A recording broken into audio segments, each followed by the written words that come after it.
So this is my final project, Breaking the Mold, Gender Representation in Comics and Video Games. And this is obviously by me, and some of this was generated by ChatGPT. So the introduction, the world of comics and video games has long been a realm dominated by larger-than-life characters, engaging in narratives and fantastical settings.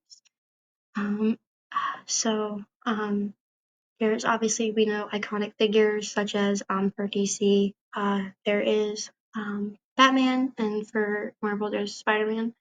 Um, uh, and these have captured fans. And however, there are aspects of it that have garnered increasing attention and scrutiny in recent years, and the representation of gender within these superhero narratives. And the portrayal of male and female superheroes in comics and in video games has been a subject of debate, with the highlighting issues, obviously, stereotyping, inequality, and the perpetuation of gender norms. And so, to understand a little bit about this context, I figured we would delve into a little bit of historical context first. Um, so, um, in the early days of comic books, there was the Golden Age. This is from the late 1930s to the early 1950s. Um, they were marked by a male-dominated industry that reflected prevailing societal norms. And as you can see in the picture, female characters were often regulated to support male characters, or they were depicted as damsels in distress, or they were literally just made for romantic interest for male heroes. The iconic Superman, created by Jerry Ziegler and Joe Shuster in 1938, um, epitomized the superhero archetype of the time, a strong, invincible male savior. Uh, yeah, so Superman's first role was literally just saving women. Um, yeah, and as you can see, here are two pictures of the damsel in distress arc. Um, and then there was the Silver Age from the 1956 to 1970s, and it brought about some changes in the representation of female characters, with obviously the introduction of heroines like Wonder Woman. However, even though these characters were often portrayed in ways that reinforced traditional gender roles, Wonder Woman, despite being a powerful Amazonian warrior, was frequently depicted in poses that emphasized her physical attributes, catering to a predominantly male readership. As you can see in some of these, she's seen wearing little to no clothing, which is, as we all know, not plausible for a superhero. And then came the Bronze Age from the 1970s to 1985, and we saw a gradual shift in societal attitudes towards gender roles, which was reflected in comic book narratives. The women's liberation movement influenced the portrayal of female characters, which leading to more diverse and independent depictions. So as you can see on the bottom here, Storm and Black Widow are the two that originally began to challenge traditional norms, although progress was slow. Obviously, this is not how they looked in the comics back then, but these are what we know them to look like now. And however, they, in some instances, are still wearing clothing that sexualizes their body. And then we go into the modern age from 1985 to the present. There was witness of a significant evolution in gender representation. Writers and artists began introducing complex and multidimensional female characters, which broke away from the stereotypes. As you can see, one in the left corner, we have Batgirl. She transitioned from being a sidekick to developing her own identity, and she has her own TV show. And then we have the Oracle, who is a disabled superhero providing support to other heroes. However, challenges persisted, and the industry continues to grapple with issues of sexualization and objectification, meaning the superheroes, there went from being no female superheroes to female superheroes, but their only potential is to be sexualized. And so this leads into our guest lecture that we had with Danny. Um, we talked about women in a male-dominated industry. the comic book industry and the video game industry is typically male dominated, male writers, male developers. Um, and then we also talked about an interesting topic, which cosplay is not consent. Many people think just because you're dressing up as a character, it means that um, they are that character, which is not true. And then we talked about LGBTQ plus representation in comics, which obviously we have the Poison Ivy and the Harley Quinn arc with the new TV show that came out, cartoon TV show, highly recommend, by the way. And then Marvel has their Voices Pride collection, but they only release one volume a year, so obviously there still needs to be some improvement. And then we have disability representation. We have Hawkeye, who's deaf. Originally, in the comics, he's seen as deaf. However, Marvel, the cinematic universe, didn't seem to play into that originally. But as of recently, they have been, so that's great. And then there's in the Spider-Verse, there is a Spiderling, who is wheelchair bound. So that's obviously great. And then obviously there is Daredevil, which he cannot see. He's blind. So that's also great. And DC has a few, again, like we mentioned, Barbara Gordon as Oracle in the picture. And then we also talked about the volleyball pose, which, going back to what we said about Wonder Woman, the 2-inch waist, the big bust, the characters MJ and Black Cat were literally just designed to be pretty. And Wonder Woman is basically a swimsuit model, which is great. And then we talked about how they have been changing powerful female characters into submissive housewives. For example, Lois Lane going from a powerful independent woman into a submissive housewife. Um, and then we also talked about how women are always investigators or journalists because women are seen as the gossips. So as you can see, we still have a long way to go in the comic world, and as well the video game industry. And then we're going to talk about the evolution of female superheroes. So now that we have historical context formed, we can dive into the specifics, like the evolution of female superheroes in the comics.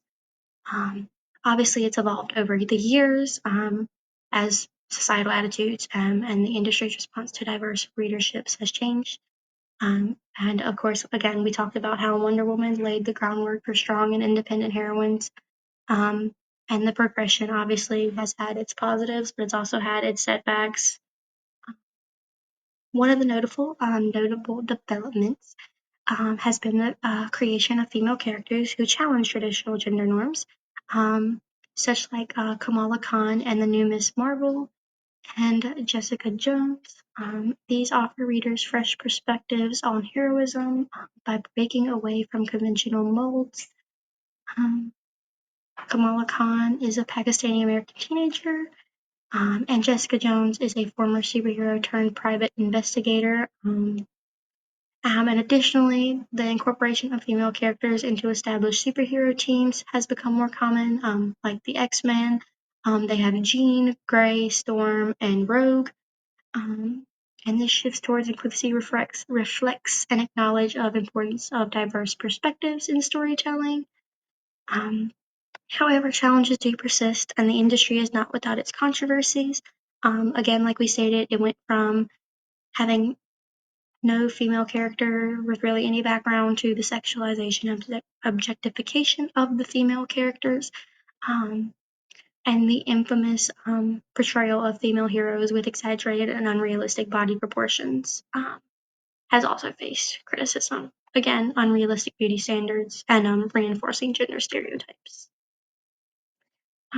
But how does this relate to male superheroes, and where does the toxic masculinity come into play? While the focus on gender representation often centers on female characters, it is crucial to examine the portrayal of male superheroes and the impact on societal expectations of masculinity. Um, Traditional male superheroes have often been depicted as stoic, muscular, and emotionally detached figures, which embodies the version of masculinity characterized by physical strength and dominance. Um, Male heroes are frequently burdened with expectations to adhere to traditional norms, suppressing emotion and prioritizing physical prowess over vulnerability. But characters like Batman and Wolverine um, embody aspects of this toxic masculinity and often struggle with inner turmoil and emotional repression. And then the evolution of male superheroes has seen attempts to destruct the redefined traditional notions of masculinity. Characters, for example, like Tony Stark and Peter Parker, typically are very emotionally depth and vulnerable. And the exploitation of mental health issues is seen in depicts of characters like Bruce Banner, basically humanizing these heroes and providing a more nuanced representation of masculinity. And this leads into a topic we discussed, White Men by Sarah Ahmed. Basically, who the organization is and who it's for. We talked about white men as an institution. When a woman and man walks into a room together, everyone's attention first goes to the men, and how white men are already held more reputable than women are without looking at credentials. So obviously, at the start of the comic book industry and the video game industry, it was made by men, written for men. This kind of gives off what she's talking about with white men, who the organization is and who it's for. White men only quote white men, men only write for men, and I think that's how the comics have been portrayed. And recently, it has changed, but back to the beginning. And I think it's just interesting to note how men put these hard, unrealistic standards on themselves. So yeah. And then we're going to talk about video games and gender representation. And the intersection of gender and representation extends beyond the pages of comic books into realm of video games. And again, the gaming industry is historically male dominated, and it's faced backlash for its problematic portrayal of female characters. And the male protagonist always taking center stage and female characters serving as secondary or stereotypical figures. However, video game representation is not entirely bleak. In the recent years, there has been growing awareness of the need for more inclusive narratives. Games like Tomb Raider and Horizon Zero Dawn feature strong and complex female protagonists, which break away obviously from the traditional gender roles. And the popularity of these titles demonstrate there is a demand for diverse and well-developed characters, irrespective of gender. And moreover, the gaming industry has witnessed the rise of independent developers creating games that challenge traditional gender roles. And as you can see, some of these here. So now I'm going to talk about the Lara Croft slides. Is she a feminist icon or a cyber bimbo? And this is obviously talking about the first ever Tomb Raider. The success of the first ever Tomb Raider is the controversial use of a female lead. Lara is amongst a birch of feisty and sexualized characters that gained fame in the 90s. An example would be Buffy the Vampire Slayer. And a great appeal as they managed to engage a large following of both young men and women. Obviously, young men for different reasons than it does to gain women. And Nintendo and Sega made it clear to attempt to market games for girls. Their attempt to market games for girls would threaten their real market, which were boys and young men. And another thing is no real women can hope to equal them because they have unrealistic body proportions, even back in the 90s, when the first ever Tomb Raider came out and it was so pixelated, you could still definitely tell that Lara Croft had unrealistic body standards and she was molded for the male image. Challenges and controversies. Despite the progression made in both comics and video games, challenging controversies persist in the realm of gender representation. And it extends beyond the gender binary representation. Non-binary and LGBTQ plus characters are still underrepresented in mainstream comics and video games. And the industry has made strides in recent years with introductions of characters. And the acknowledgement of LGBTQ plus relationships in games have been acknowledged. However, there is much work to be done to ensure that diverse sexual orientations and gender identities are authentically represented. And another challenge is the persistence, the resistance to change from certain fandoms. Attempts to diversify characters or introduce new perspectives are sometimes met with backlash, and seen in the controversial reception of characters like Riri Williams, a young African American woman who takes up the mantle of Iron Man in the comics. The pushback against diversification highlights the tension between established fan expectation and the industry's efforts to evolve with the times. And again, with the impact on cultural perceptions. The portrayal of superheroes and characters in popular media plays a crucial role in shaping attitudes towards gender.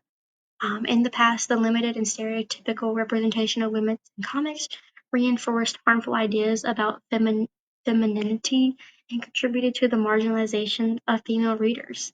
And when young readers see characters like Kamala Khan or Jessica Jones overcoming adversity and embracing their identities, it really truly does send a powerful message about the possibilities available to individuals irrespective of gender. Um, and when male characters are allowed to express vulnerability and emotional complexity, it challenges the rigid expectations placed on men in society. And this, in turn, can positively impact the way individuals perceive and navigate their own gender identities. So in conclusion, in the realm of video games, the representation of gender has a direct impact on the gaming community. The industry has historically been criticized for its exclusionary practices, contributing to a hostile environment for female gamers. And the limited and often hypersexualized portrayal of female characters in games reinforces harmful stereotypes and can contribute to the perpetuation of toxic gaming culture. So as this industry strives for inclusivity and authenticity, it has the potential to reshape cultural narratives and foster a more equitable society. And the ongoing dialogue surrounding gender representation ensures that the power of storytelling continues to be a force for positive change, inspiring audiences to embrace diversity and challenge traditional norms. Thank you.